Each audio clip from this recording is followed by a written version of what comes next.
47 species filled the lecture hall, and not one of them thought humans belonged there. Danny Reyes sat in the back row, trying to make herself small.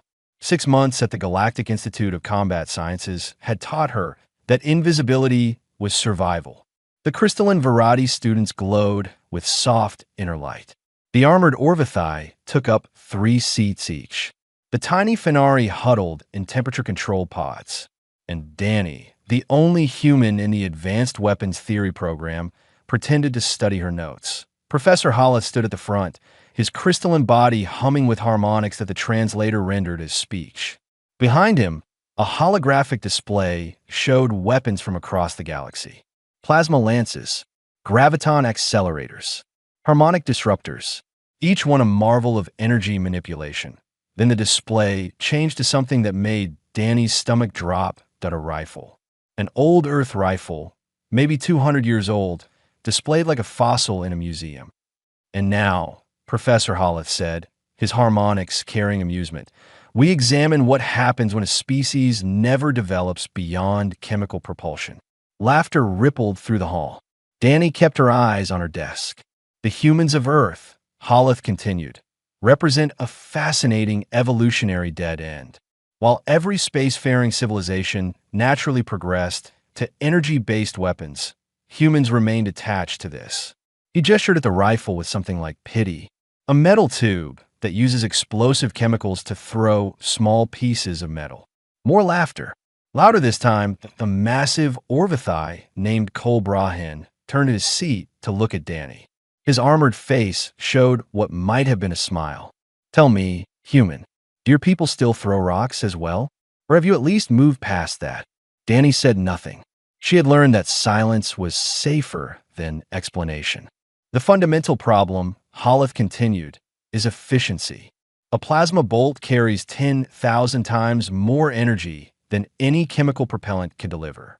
Graviton manipulation allows for infinite acceleration without fuel. These primitive kinetic systems require the user to carry heavy ammunition, calculate for gravity and wind resistance, and accept severe range limitations. The rifle in the display rotated slowly, a relic from a primitive age. This is why humans required 300 years longer than average to achieve spaceflight. They simply could not let go of their inefficient past. Danny's hands tightened under her desk. 300 years longer. As if that was the whole story. As if they had not been busy fighting each other, surviving ice ages, building civilizations from nothing. But she stayed quiet. A small voice came from beside her. Is it true that your weapons are really so simple? Danny turned. A Fenari named Rucky sat in the adjacent pod, her large ears tilted with curiosity rather than mockery. Rucky was small, nervous, and had been the only student to share notes with Danny all semester. They work differently, Danny whispered back. Not worse, just different. Rucky's ears twitched with confusion, but she nodded. Professor Hollis clapped his crystalline hands together, creating a sound like wind chimes. This brings us to your semester examination, a practical demonstration of combat effectiveness. The hall fell silent. Every student straightened. You will engage standardized shielded targets in a time scenario. You may use any weapon system from your homeworld's historical or current arsenal. The fastest time wins. Cole immediately raised an armored fist. I will bring my family's ceremonial plasma lance. It has burned through enemy shields for 12 generations. Excellent, Hollis said. Traditional weapons are encouraged. This is a test of your species' combat evolution. Other students called out their choices. Graviton hammers, sonic devastators, quantum disruptors, each name more impressive than the last. Danny raised her hand that Hollis's crystal body flickered with surprise. Yes, human, you wish to participate. I would like to bring equipment from Earth. Traditional equipment. Someone laughed. Cole's rumbling voice cut through. What will you bring? A pointy stick, a rifle, Danny said quietly. My grandfather's rifle. The laughter grew. Even Hollis seemed amused. Very well. Permission granted. Though I doubt your primitive chemistry will function against modern shielding technology. Thank you, Professor. Hollis dismissed the class. Students filed out, still chuckling about the human and her ancient weapon. Cole made sure to pass close to Danny's seat. I look forward to watching you fail, human. Perhaps it will finally teach your species some humility. Danny met his eyes but said nothing. When the hall emptied, only Rucky remained. The little Fenari climbed out of her pod and approached Danny with cautious steps. Why did you do that? Everyone will laugh at you. They already laugh at me, but this will be worse. The shielded targets are designed to resist energy weapons. Your chemical propellant cannot possibly generate enough force to dash Rucky. Danny smiled for the first time in weeks. Has anyone in this institute ever actually tested that? Rucky's ears went flat. What do you mean? 40,000 years ago, the galaxy abandoned kinetic weapons. Everyone moved to energy systems, and shields evolved to stop energy. Danny picked up her bag. But has anyone checked if those shields stop bullets? Rucky stood frozen as Danny walked toward the exit. I will see you at the examination, Danny said. And Rucky? It was never about the chemistry. It was always about the physics. She left the little Fenari standing alone in the empty lecture hall, ears twitching with the first seeds of doubt about everything she had been taught. The shipping container arrived on a Tuesday, 3 months after Danny had requested it. She stood in the freight bay of Verdant's ring station, watching a gelatinous Pelori named Jim maneuver the sealed crate through custom scanning. The container was small, barely a meter long, marked with faded Spanish words and a custom seal from Buenos Aires. Heavy for its size, Jim bubbled, his translucent body rippling with curiosity. Metal and wood. Very primitive materials. What is inside? Family heirloom, Danny said. Jim made a sound like boiling water, which the translator interpreted as a shrug. Scans show no energy signatures. No explosives. No toxic compounds. You are clear. Danny carried the container back to her quarters alone. It was heavier than she remembered. Her room was small, a standard student pod with a sleeping platform and a desk. No windows. No decorations. She had not bothered to make it feel like home because it was not home. Home was 12,000 light years away, on a ranch in Patagonia where the wind never stopped blowing. She sat on the floor and opened the container. The rifle lay inside, wrapped in oiled cloth, exactly as her grandfather had kept it. Danny lifted it carefully, feeling the weight settle into her hands. Walnut stock, worn smooth by 3 generations of use. Blued steel barrel, still perfect despite its age. A scope that had been calibrated by her grandfather's own hands. She closed her eyes, and for a moment she was 12 years old again. Breathe, her grandfather Eduardo had said, his weathered hands adjusting her stance. The rifle does not care about your heartbeat, your fear, your doubt. It only cares about physics. You control the physics, you control the shot. Young Danny had struggled to hold the heavy weapon steady. But what if I miss? Then you learn, and you shoot again. That is the human way, little one. We do not give up. We do not move on to easier methods. We master the hard ones. She had fired her first shot that day. Missed by 2 meters. Fired again. Missed by 1. Fired again. By sunset. She was hitting targets at 300 meters. Her grandfather had smiled, something he did rarely. The galaxy thinks we are primitive because we use kinetic force. They forget that kinetic force is what shapes planets, what drives stars, what moves the universe itself. Energy is impressive. Mass is fundamental. The memory faded. Danny opened her eyes to find herself still sitting on the floor of her tiny room, holding a rifle that most of the galaxy would call a museum piece that a knock at the door made her jump. Danny? It is Rucky. May I enter? Danny wrapped the rifle quickly and called for the door to open. The little Fenari squeezed through, her ears immediately locking onto the long, cloth-wrapped object. Is that it? Your examination weapon. Danny unwrapped it slowly. Rucky approached with the caution of someone approaching a sleeping predator. It is beautiful, Rucky admitted, in a strange way. But Danny, I have been studying. The math does not work. Chemical propellants cannot accelerate a projectile fast enough to damage shielded targets. The energy requirements are simply too low. You're thinking about it wrong. Danny picked up the rifle and demonstrated its action, the smooth mechanical movements of loading and chambering. You keep comparing it to energy weapons. It is not the same thing. Then what is it? A delivery system. Danny held up a single bullet, letting the light catch the copper jacket. This is a piece of metal. It has mass. When I fire, the chemical reaction does not need to destroy the target. It only needs to push this mass very fast. Rucky's nose twitched. How fast? About 900 meters per second. That is nothing. A plasma bolt travels at nearly the speed of light. True, but a plasma bolt is energy. It hits a shield, and the shield absorbs it, redirects it, disperses it. That is what shields do. They manipulate energy. Danny tapped the bullet. This is not energy. This is matter. It has momentum, and momentum cannot be dispersed.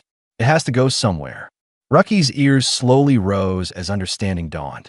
The shield are not designed to stop physical objects. 40,000 years ago, everyone abandoned kinetics. Shields evolved to handle energy weapons. Nobody thought to go back and check if the old ways still worked against the new defenses. But surely someone must have tested this. Danny shook her head. Why would they? Kinetics were declared obsolete. Primitive. Nobody wastes time studying primitive things. Rucky sat down heavily, her small body trembling. If you are right, then every shield in the galaxy is vulnerable to human weapons. If I am right, the examination, Rucky whispered. You're going to prove this in front of the entire institute. Danny began cleaning the rifle, her movements practiced and calm. My grandfather used to say that humans do not argue. We demonstrate. Words can be dismissed. Results cannot. They will hate you for this. They already hate me. At least this way, they will have a reason. Rucky watched in silence as Danny worked, maintaining a weapon that most of the galaxy had forgotten, preparing to prove a theory that no one believed. I want to watch, Rucky said finally. When you take your examination, I want to be there. Danny looked up, surprised by the determination in her friend's voice. What?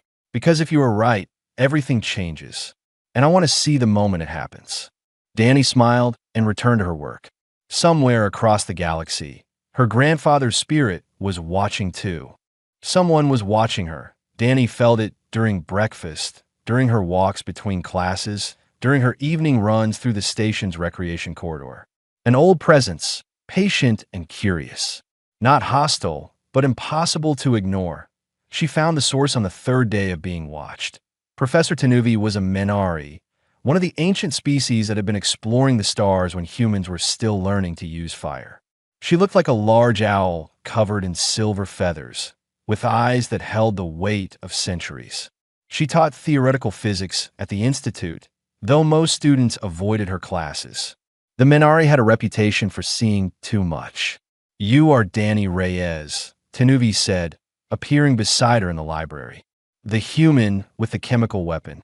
Danny closed her datapad. Everyone seems to know about that. Everyone is talking about it. Few understand what it means. Tanuvi settled into a reading pose, her feathers rustling softly. I overheard your explanation to your Fenari friend. You understand shield theory quite well for a combat student. My grandfather taught me to understand my tools. Your grandfather was wise. Tanuvi's ancient eyes studied her. Do you know why the galaxy abandoned kinetic weapons 40,000 years ago? Because energy weapons are more efficient. That is what we tell ourselves. The truth is simpler and more embarrassing. Tanuvi leaned closer. The first galactic shields were designed specifically to counter kinetics. They used gravity manipulation to deflect mass projectiles. Very effective. Very clever. Danny frowned. Then kinetics should not work at all. They should not. Except that shield technology evolved. Energy weapons became dominant. So shields evolved to counter energy. Graviton manipulation was expensive and power-hungry. Why maintain it when no one used kinetics anymore? Understanding hit Danny like a cold wave. They removed the kinetic defenses. Gradually, over millennia. No one noticed because no one was shooting bullets anymore. The institutional memory faded. Now we have 40,000 years of shield development focused entirely on energy dispersion. Tanuvi's feathers puffed slightly. and a human student about to demonstrate that we have been building walls without foundations. Danny's heart beat faster. You believe me? I ran the calculations after hearing your conversation. Your bullet at 900 meters per second will pass through a standard energy shield like water through a net. The shield will not even register it as an attack. Then why has no one else figured this out? Because no one else asked the question. That is the danger of consensus, young human. When everyone agrees that something is primitive and useless, no one bothers to check if they are wrong. The examination preparation hall was crowded the next morning. Students from every species gathered with their chosen weapons, each display more impressive than the last. Cole Brahan stood with his plasma lance, a weapon taller than Danny, crackling with barely contained energy. 3 assistants worked to calibrate it properly. That a variety student had brought a harmonic disruptor that could shatter diamond at 50 meters. A Tessari used graviton manipulation to crush metal spheres in his hands, showing off for anyone watching. Danny arrived with a single long case and a small box of ammunition. The laughter started immediately. The human brought her antique, Cole announced loudly. Tell me, Primitive, did you also bring kindling to start a fire? Danny set down her case and said nothing. Professor Holleth approached, his crystalline form flickering with barely concealed amusement. Human student, present your examination weapon for inspection. Danny opened the case. The rifle lay on velvet padding, old and worn and utterly out of place among the energy weapons surrounding it. Holleth made a sound like breaking glass. The translator rendered it as a sigh. This is what you will use? A metal tube with a wooden handle. Yes, Professor. And your ammunition? Danny opened the small box. 20 brass cartridges sat in neat rows. Chemical propellant. Holleth picked up 1 cartridge with delicate crystalline fingers. Primitive explosive pushing a shaped piece of metal. This is your combat solution? Yes, Professor. Around her, students whispered and laughed.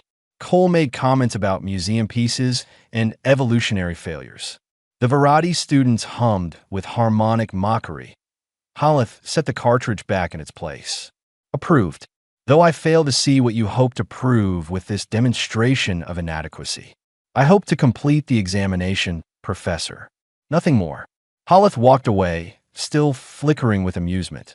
Rucky appeared at Danny's side, her ears flat with anxiety. They are all laughing at you. Let them. The Tessari student completed the examination in practice. His time was 2 minutes and 31 seconds. That is the record to beat. Danny looked at the 20 targets arranged across the examination field. Each one glowed with the soft light of active shielding, designed to withstand the most powerful energy weapons in the galaxy. I will not need 2 minutes, she said quietly. Tanuvi watched from the observation gallery above, her silver feathers bright against the dark walls. She alone was not laughing. She alone understood what was about to happen. The galaxy had been building the wrong walls for 40,000 years, and a human with a simple rifle was about to knock them all down. The examination hall fell silent as Cole Brahan stepped up to the firing line. His plasma lance hummed with deadly energy, its core glowing white-hot. 3 assistants stood nearby, monitoring power levels and calibration systems. The weapon was a masterpiece of orbital engineering. Passed down through 12 generations of warriors, .20 shielded targets stood across the field, each one surrounded by a soft blue glow. Standard galactic defense shields, rated to absorb plasma fire, graviton bursts, and harmonic disruption. Begin, Professor Holleth announced. Cole raised the lance and fired at a beam of superheated plasma struck the first target. The shield flared bright, absorbing the energy, dispersing it across its surface. The target's core cracked under the sustained assault. 3 seconds later, it fell. Cole moved to the second target, then the third. Each shot required sustained fire, each shield fighting back before finally collapsing. The audience watched with appreciation as the Orvithai warrior worked through the field. Final time, for minutes, 12 seconds. Respectable, but not record-breaking. Other students followed. A variety used harmonic frequencies to shatter targets from within, completing the course in 3 minutes, 8 seconds. A tessari bent gravity itself, crushing targets with invisible force, finishing in the record time of 2 minutes, 31 seconds. Rucky tried her sonic disruptor. The shields absorbed most of the sound waves, requiring multiple sustained blasts to bring each target down. Her final time was 7 minutes, 44 seconds. She returned to the stands with her ears down, ashamed. Danny watched it all from the waiting area, her rifle resting across her knees. Finally, Holeth called her name. The walk to the firing line felt longer than it should have. Danny could feel every eye in the hall watching her. She heard whispers of mockery, soft laughter, predictions of failure. She set her position, checked her ammunition, and shouldered the rifle. "Your weapon is ready," Holeth asked, his voice carrying a tone that suggested he expected something to explode. "Ready. Begin." Danny inhaled. Her heartbeat slowed. The scope brought the first target into sharp focus, the blue shimmer of its shield filling her vision. She exhaled halfway and squeezed the trigger. The crack of the rifle shot echoed through the hall like a thunderclap. The bullet crossed the distance in less than a heartbeat. It struck the shield and passed through without slowing, punching a neat hole in the target's core. The target fell. Silence. Complete and absolute silence. Danny chambered the next round and fired again. Another target dropped. Then another. Then another. She worked with mechanical precision, each shot finding its mark, each bullet passing through shields that had been designed to stop energy weapons, but had no answer for simple mass and velocity. Why the 10th target, the silence broke. "That is impossible," someone shouted. "She must be cheating." Holeth raised a crystalline hand. "Continue the examination." Danny continued. 11, 12, 15, 18. The final 2 targets fell in rapid succession.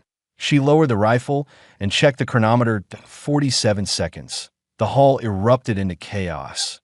Cole Brahan was on his feet, his armored body trembling with rage. "This is a fraud. That weapon must be modified. She has hidden energy systems inside." Other students joined the shouting. Accusations flew in a dozen languages. The translators struggled to keep up with the anger and confusion. Professor Holeth approached the firing line, his crystalline form flickering rapidly. He picked up one of the spent brass casings from the floor, examining it with disbelief. "Chemical propellant," he murmured. "Nothing more. No energy signatures. No modifications." Director Saul, who had been watching from the administrative gallery, descended to the examination floor. The elderly Verratti moved slowly, his light patterns showing something Danny had never seen from the species before: fear. "The shields did not activate," Saul said, his voice barely above a whisper. "The shields did not even recognize the projectile as an attack." "Because it is not energy," Danny said calmly. "It is mass, momentum. The shields were never designed to stop something so simple." Saul stared at her, then at the rifle, then at the fallen targets with their neat, clean bullet holes. "Every shield in the galaxy," he said slowly, "uses the same fundamental technology." "Yes, which means every shield in the galaxy is vulnerable to this." "Yes." Saul turned to look at the assembled students, the laughing students who had mocked human primitiveness for an entire semester. None of them were laughing now. "This examination is suspended," he announced. "All results are sealed pending review. Human student Reyes, you will remain for questioning." Danny nodded. She had expected this, in the observation gallery. Professor Tenuvi watched with her ancient eyes. She had seen many things in her long life. She had never seen 40,000 years of assumptions collapse in 47 seconds. The galaxy had just discovered that the most dangerous weapon in the universe was one they had forgotten existed, and it had been in human hands all along. The council chamber had never been used for an emergency session in 60 years. Danny sat at a small table in the center of the room, her rifle placed on the surface before her like evidence in a trial. Around her, representatives from a dozen species argued in voices that made the translator struggle. "Human treachery," an Orbital delegate thundered. "They have been hiding this capability while pretending to be primitive. A violation of the Galactic Peace Accords," a Verratti administrator added, his crystals flashing with anger. Secret weapons development must be punished. Admiral Vorin, the Orbital military liaison, leaned forward with predatory interest. The weapon must be confiscated and destroyed. The human must be detained for interrogation. Danny remained silent. As she had been instructed, the door opened, and a new figure entered. Ambassador Celia Okonkwo was a tall woman with gray hair and calm eyes. She moved through the shouting delegates like a ship through rough water, undisturbed by the chaos around her. "I apologize for my delay," she said, her voice cutting through the noise. "I came as quickly as the transit system allowed." Director Saul gestured for silence. "Ambassador, your student has demonstrated a weapon capability that threatens galactic security. What does humanity have to say?" Okonkwo took her seat beside Danny. She looked at the rifle on the table, then at the assembled delegates, then back at the rifle. "This weapon," she said slowly, "is 87 years old. It was made in a small factory in Argentina by craftsmen using techniques that are over 500 years old." "Irrelevant," Admiral Vorin growled. "Its age does not excuse its capability. I mention its age because you seem to believe we developed this in secret. We did not. Kinetic weapons have been part of human military doctrine since before we discovered fire. When we joined the galactic community, we assumed everyone knew about them." Silence fell over the chamber. "You assumed we knew?" Saul asked. "Of course. Kinetic physics is fundamental. Every species develops projectile weapons at some point. We thought you had moved past them because they were inefficient, not because you had forgotten they worked." Okonkwo shrugged. "We use both systems. Energy weapons for some situations, kinetics for others. It seemed obvious." The Verati administrator made a sound of disbelief. "You are saying that every human vessel, every station, every colony carries these weapons. Standard armament. Has been for centuries." The implications settled over the room like a heavy blanket. Every human ship in the galaxy was armed with weapons that could bypass galactic shields. Every human soldier carried a rifle that could ignore the defenses other species relied upon completely. Admiral Vorin rose from his seat. "This is an act of war. It is nothing of the kind." Okonkwo's voice remained calm. "We have never used these weapons against any galactic species. We assumed everyone had similar capabilities. The fact that you abandoned kinetic technology is not our fault, Admiral. It is yours." Professor Tenuvi spoke for the first time. "The ambassador is correct." Every head turned toward the ancient Menari. "I have reviewed the historical records," Tenuvi continued. 40,000 years ago, kinetic defenses were standard. Every species maintained them. But as energy weapons became dominant, kinetic defenses were deemed unnecessary and gradually removed from shield designs. This was not conspiracy. It was collective forgetfulness. She turned her ancient eyes toward Danny. "This human student did not create a new weapon. She reminded us of an old vulnerability. We should be thanking her, not punishing her." Cole Brahan had been watching from the gallery. Suddenly, he pushed through the crowd and moved toward Danny with violence in his eyes. "She made fools of us all. She will pay for this humiliation." Before anyone could react, a small figure stepped between them. Rucky, barely reaching Cole's waist, planted herself in his path. "She won fairly," Rucky said, her voice shaking but firm. "She followed every rule. Your anger is not her fault. It is your own arrogance that humiliated you, not her skill." Cole stopped, shocked that the tiny Fenari would dare challenge him. "Move, small one." "No." The moment stretched. Finally, Admiral Vorin called for Cole to stand down. The large Orbital retreated, but his eyes promised that this was not over. Director Saul called for a vote. After 3 hours of debate, the council reached its decision. Danny Reyes was cleared of all charges.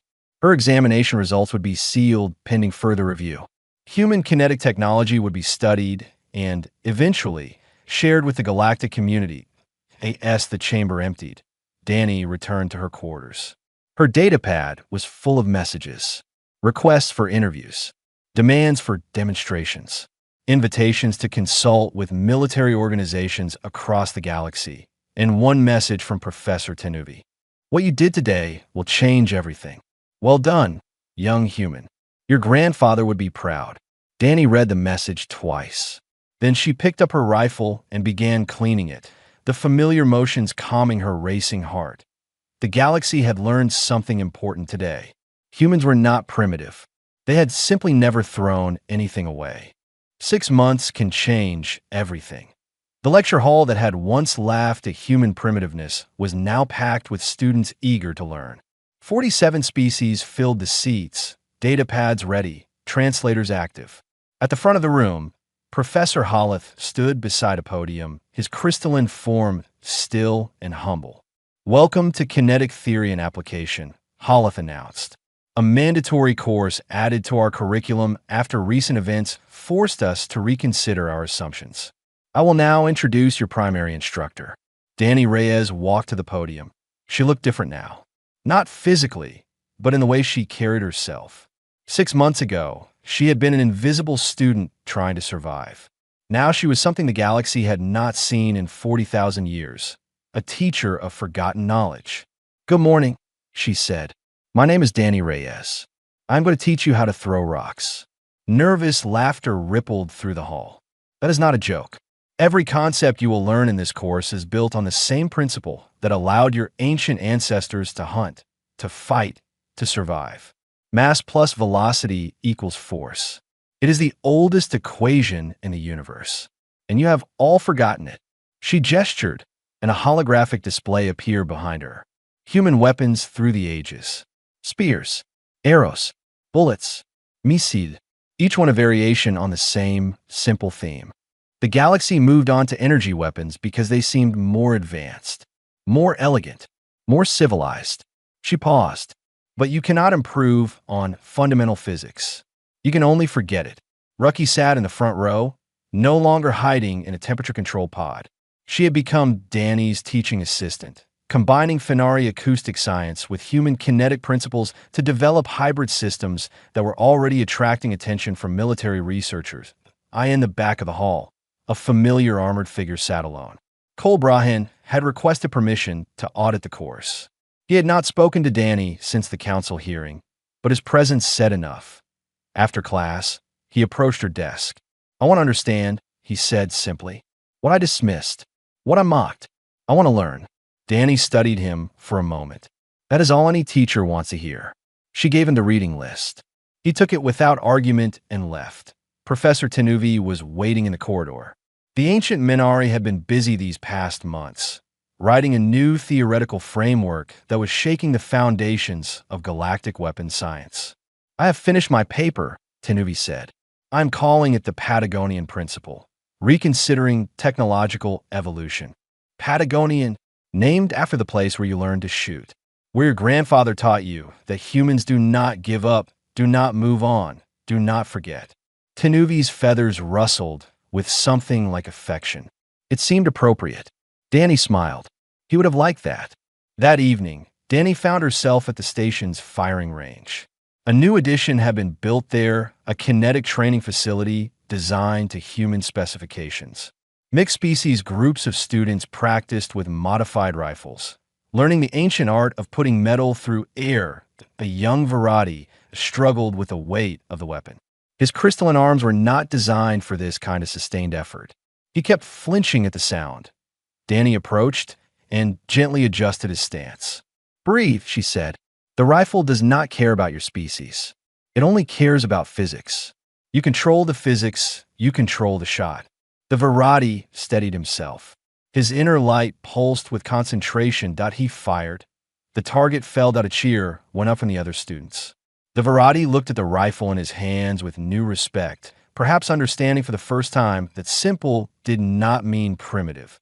Danny walked to the observation window and looked out at the stars. Verdance Ring Station hung in the void, surrounded by ships from every corner of the galaxy.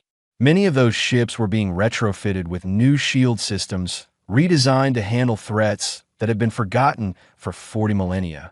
And many of them were adding kinetic weapons to their arsenals. Human designs freely shared, because knowledge grows stronger when it spreads.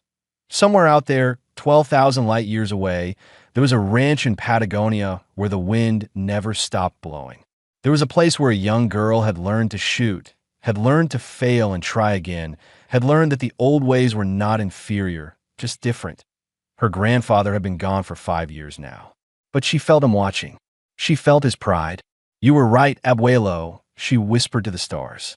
"The galaxy thought we were primitive because we kept the old tools. They forgot that the old tools work." Behind her, the firing range echoed with shots and cheers as species from across the galaxy learned to embrace what they had abandoned. Energy and kinetics, new and old. Progress through remembering, not forgetting. Danny turned back to her students with a smile. Everything old was new again. And humans had been waiting 40,000 years to remind everyone.